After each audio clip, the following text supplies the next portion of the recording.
How does one replace the production of a superstar running back like Isaiah Spiller? And is it as simple as just plugging in Devon Achane? Well, let's talk about it.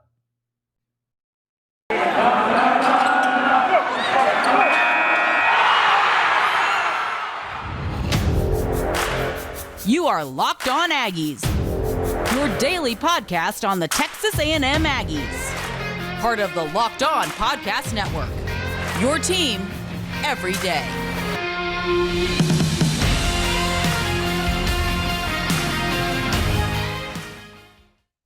Howdy, everybody, and welcome back to another episode of Locked On Aggies presented by the Locked On Podcast Network. Cole Thompson back here in the driver's seat talking all things Texas A&M. And today, let's break down the options of what Texas A&M can do next year to replace the production of Isaiah Spiller. Thank you so much for making us your first listen every single day. Check us out on iTunes, Spotify, YouTube.com. Subscribe to the channel right down below. And of course, follow us at LockedOnPodcast.com. This episode of Locked On Aggies is brought to you by Sonos. Sonos, the official college sponsor of ESPN College Football. Go to Sonos.com to learn more about their fine product today. As always, my name is Cole Thompson. I am the host of the show, and I love public feedback. Follow me on Twitter at Mr. Cole Thompson, name right down there below for those of you watching on YouTube. Anything you can do to make this a more quality-sounding podcast Monday through Friday, give me a follow, give me a shout-out, and I will add it into the mix. Secondly, Locked On Aggies. Locked On Aggies is your number one source for all things 12-man related content found here on LOP. You can subscribe on iTunes, listen on Spotify, and if you can't do any of that, listen live every single day at LockedOnPodcast.com. So before we go into the main part of this meat and potatoes, this kind of week I'm going to go through some positional groups who are some players I think that can replace the production of can't miss stars. But I always want to start off with something a little bit more poignant, a little bit more convenient to kind of start the conversation. Let's talk about today about the defensive coordinator position. Now that Jimbo has the opportunity to really go and solidify himself in the process of finding his next defense coordinator to replace Mike Elko and his status with the organization with the 12th man, I do have some concerns. I do have some questions that I also want to need. There's also some things that I need to bring up with you. Let's go with the first thing. Number one, if you don't know for sure what you're going to do with the position, and that means externally, internally, look at every option. Look at every single option. If Tyler Santucci does feel like the right guy, you can go ahead and promote him.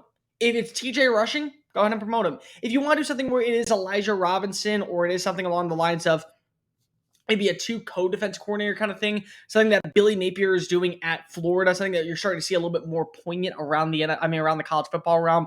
Pass game offense coordinator, run game offense coordinator, really just kind of a dual threat situation. Go ahead and do that. There's multiple ways you can go ahead and do that. But the way that I look at this situation right now, the way that I look at this conversation right now, the biggest thing that I want you to do if you're Texas A&M is make sure you get the right hire. And the right hire is whoever Jimbo Fisher feels fit. But be wary because of a program like Texas A&M is starting to join that upper echelon tier of programs mentioned in the higher ranks. What do I mean by that? Well, you think of Texas, you think of Alabama, you think of USC, you think of probably Clemson right now, Georgia. I'll throw maybe Florida in the mix in that conversation just a little bit. But you think of those main tier programs, like the top tier programs in college football today. Ohio State, Michigan. Those aren't programs that a first-time defensive coordinator or a first-time offensive coordinator go to be successful. 9 times out of 10, they usually are either promoted internally after being there for years and years and years and years and years, or they are already proven, whether it be at a small school program, whether it be at, a Division II school as a head coach and then kind of promoted up. Kalen DeBoer, now the head coach at Washington, is like a perfect example of that. Went from being a Division III head coach to then going to becoming an offensive coordinator. Eric Morris, who's going to be the offensive coordinator at Washington State, was the head coach at Incarnate Word this past year. So there's a lot of ways you can go with that. My big question is, and what I really mean by when I talk about this, is that A&M is a program to where you're going to be able to bring in a elite player, an elite coordinator, if you really want to. A guy like Jim Leonard from Wisconsin would be one. Derek Mason from Auburn would be another. Doug Belk, if you really want to spend some money and get him to leave Houston, despite him, getting paid, would be another one that you can look at. The reason why you should go after guys like that is because they're proven. A guy like Elijah Robinson would be great. A guy like TJ Rushing would be great. A guy like Tyler Santucci would be great. If they had experience at, say, like a Temple or an East Carolina or a Bowling Green or somewhere along the lines of that. Because the problem is, you look at a team like Clemson. Clemson is getting boat raced right now and belittled like crazy at the fact that they made 2 internal hires this offseason to replace Brent Venables and Tony Elliott as their program starts.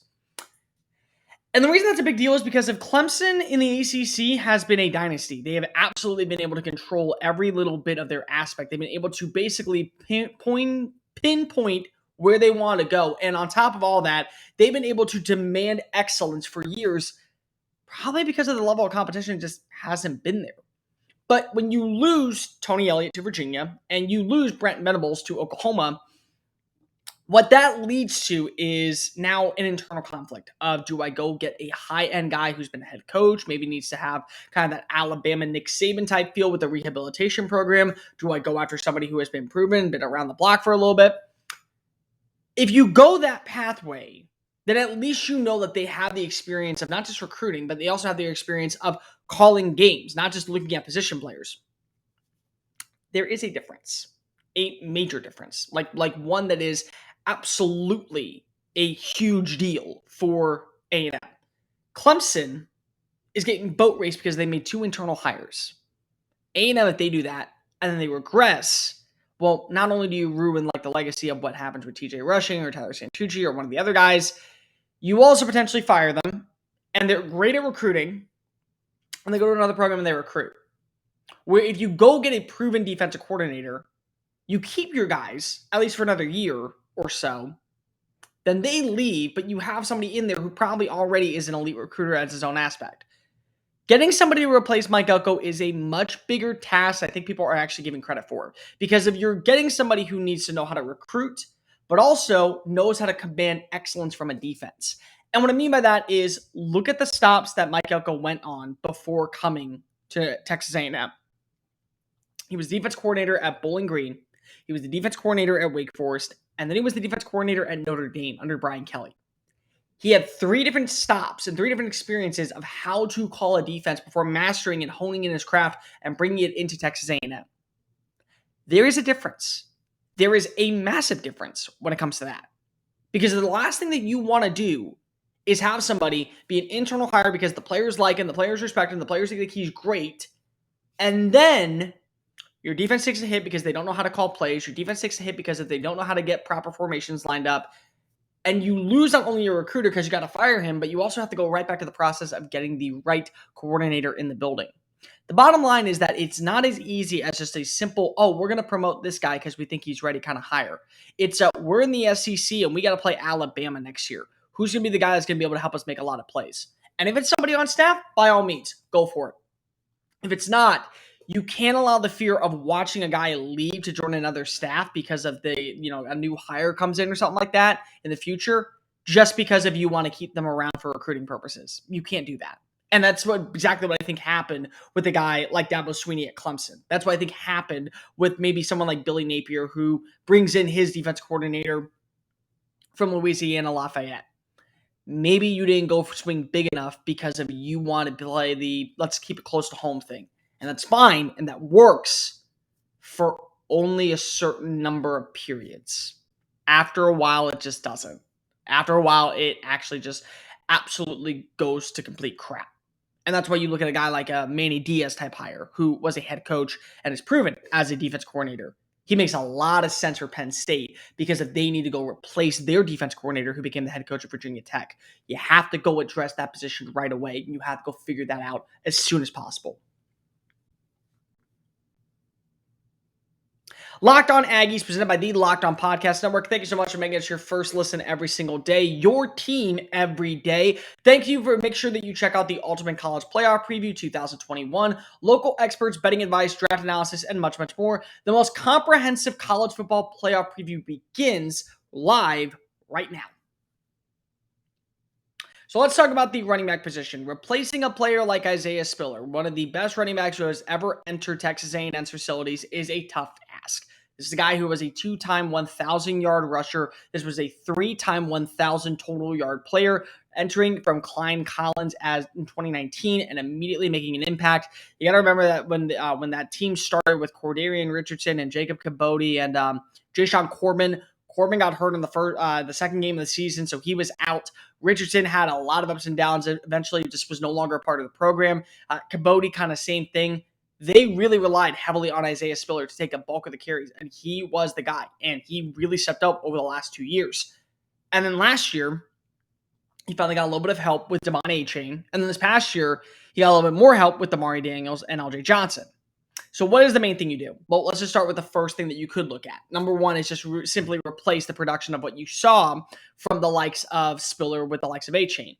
And this is not uncommon in college football, especially in the SEC, especially in really good programs. I will never forget during my time at Alabama, TJ Yeldon was the guy who was getting backup reps really early on behind Eddie Lacy. And then when Eddie Lacy went, TJ Yeldon became the lead back. And then with him, Kenyon Drake took over from being that third down back to being that number 2 back. And then when TJ Yeldon got hurt, Kenyon Drake became the number 1 back. And when that happened, you saw Derrick Henry kind of come into the fold. And then when both of them left for the pros, you saw the likes of Derrick Henry start to really emerge and be that superstar. And you also had Kenyon Drake kind of being that backup kind of role, kind of situational guy while playing along with him. That's what I'm talking about. That's what I'm talking about. You see it all the time. And you start to see that a little bit more because, again, think about it last year. You look at Najee Harris at Alabama, and then he leaves, and Brian Robinson, who was the number 2 back, takes over as the number 1. It's that simple. And Devon Achane has 100% earned more reps. When you go back and you watch the snap count, when you go back and you watch the game film, 28 was out there for the first 2 drives, and number 6 would come in on drive number 3. Afterwards, it would be situational ball. You could very much see it simply as that. As number 6 comes in, and then you switch out Amari Daniels, LJ Johnson, Le'Veon Moss on one of those 2. You can go as simply as just put that into the conversation. And what I really like about this is that depending on what you do at quarterback really is going to help you solidify what you do at running back. You can go ahead and keep a guy like Devon Achane, who finished as the SEC leading rusher in yards per attempt at 7.1 yards per carry, as your number 2 guy. You can 100% do that. That's an awesome experience. You can go ahead and maybe play Amari Daniels a little bit more, LJ Johnson a little bit more if you choose to. Or if you don't have a proven quarterback, you can go ahead and just trust that 6 is going to get the job done. Now, number 2, let's talk about Amari Daniels. Daniels, to me, is a little bit of a mix of what I've seen from both Spiller and Achane. He's a little bit faster than LJ Johnson. He's a little bit slower than Devon Achane. He's about the same type of speed as what Isaiah Spiller is, but he's got a little bit more power than Achane. He can lower that shoulder just a little bit more, kind of deliver that little bit more of a crushing blow, kind of move the ball efficiently on third down, pick up those short yardage, those meaningful yards. That's exactly what Isaiah Spiller did. And then when you get in the open field, well, there you go. Now, if you really want to go with that power build back, that's where LJ Johnson comes to the conversation. Johnson, who comes out of Cypress High School, Cy-Fair High School, was one of the best running backs in the state of Texas in 2020 before joining the team in 2021. This is the physical back. This is the guy who, in my opinion, is what a Christian Michael kind of was type of player. Big, physical, bulldoze, pounding ground, like trying to knock you out.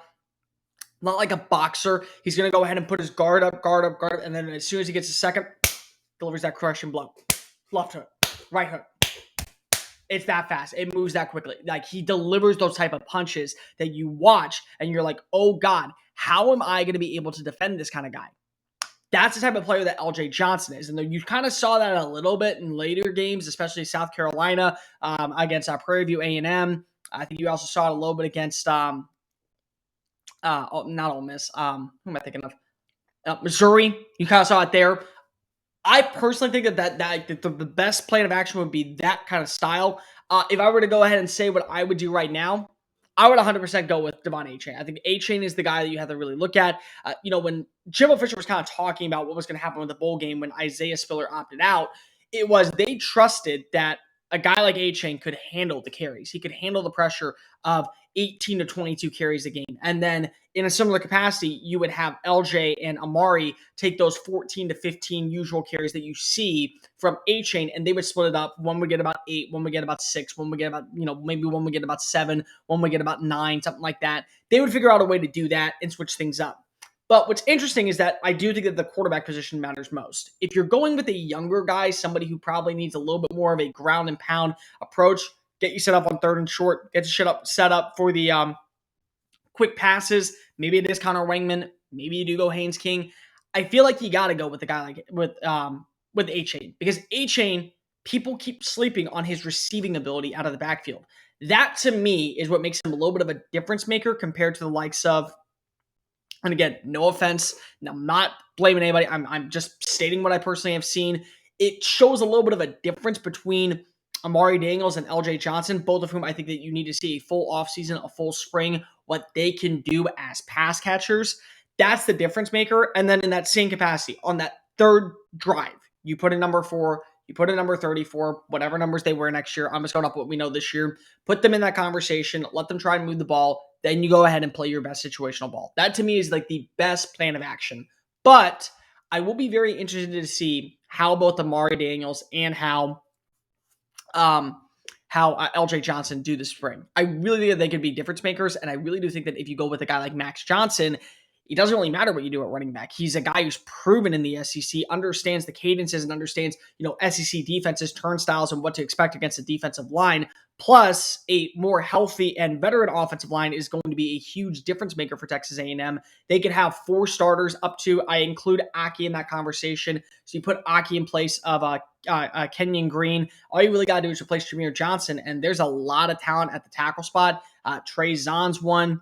I think that you can put Cam Dewberry if you really want to out there. There's a lot of different options you could go with. So to me, with a more stable offensive line, and if you do go Max Johnson as your quarterback number 1, you're kind of setting yourself up for a really good situational formation.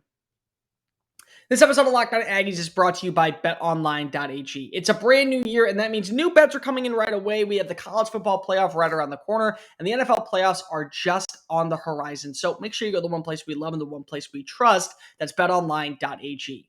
BetOnline.ag gives you the best buyouts, the best bets, the best options, and so much more. All you got to do is visit their website, head on over to the mobile app, and use the promo code LOCKEDON for 50% off with your first deposit. From NFL to NBA to MLB offseason to UFC, casino games, and much, much more. Stop sitting on the sidelines. Get into the action now with BetOnline.ag, where the game starts. Locked On Aggies, presented by the Locked On Podcast Network. Thank you so much for making us your first listen every single day. Now make sure your second listen is Locked On Bets with your boy Q and handicapping expert Lee Sterling. Get daily picks, odds, wagers, and much, much more when you go visit the Locked On Bets podcast, presented by BetOnline.ag, right here on the Locked On Podcast Network. There is one more option, the wild card. I'm going to throw the wild card in there, and 9 times out of 10, the wild card player is usually going to be the up-and-coming, incoming recruit, Le'Veon Moss.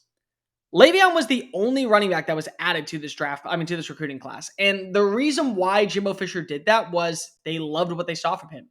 You look at the running back position, it could be one of the deepest going into next year, because it was deep as all hell this year. I mean, the fact that LJ Johnson was one of the best running backs in the country and you barely heard his name, that just shows that you are not limited at the running back spot. But a guy like Moss, with a hybrid blend of size, speed, agility, quickness, lateral movement, does a really nice job after the catch. If you go watch his film coming out of Louisiana, has really nice overall hands and is a pretty decent route runner to, toot my horn myself, but also is exceedingly well in pass protection, which is really a big deal because you're replacing more of a burly sized guy in Spiller who can do a little bit of that. That to me matters so much to the little things, the little aspects of the game. That's something that I really look at and go, okay, if you can go ahead and add that into your repertoire, that's another big plus. Do I think that he can be a starter week 1? No, not in the slightest. I have no doubt in my mind that he will barely see the field in some aspect. But again, we did say the same thing about Devon Achane. Remember, there was a lot of talent coming into that 2020 class. There was a lot of talent that when you look back at that roster, they could have gone in a whole different bunch of directions. Instead, they went with the safe bet. They went with going after a guy who was known for his speed, his agility, and his quickness with the track ability added to the mix. And it paid off for them in a big-time favor. Without Devon Achane, they do not win the Orange Bowl. They 100% do not win the Orange Bowl. And they sit at home, not 9-1, but 8-2.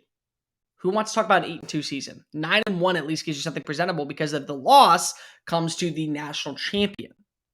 You can do the exact same thing.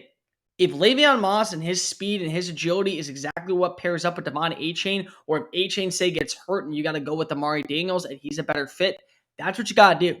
And the biggest thing about Jimbo Fisher is he's never once shied away from playing younger talent just because of veterans on the roster are, quote unquote, deserving of having more reps. Guy that plays the best is the guy that's going to be on the football field. End of discussion. And if a guy like Le'Veon Moss, who, again, was the only running back added in this entire class, comes into the fold and is viewed as being a difference maker very early on, Jimbo Fisher is going to get him out there, and Jimbo Fisher is going to make sure he plays right away. That's going to do it for this edition of Locked On Aggies. Make sure you're following us on social media at Mr. Cole Thompson and at Locked On Aggies. Let's go ahead and talk about tomorrow's show, where we break down the potential options of what to do to replace the production of a guy like Jalen Weidemeyer, the can't-miss tight end, one of the greatest to ever do it in Texas A&M history. We'll talk about that and much, much more. See you tomorrow. And remember, get them, y'all.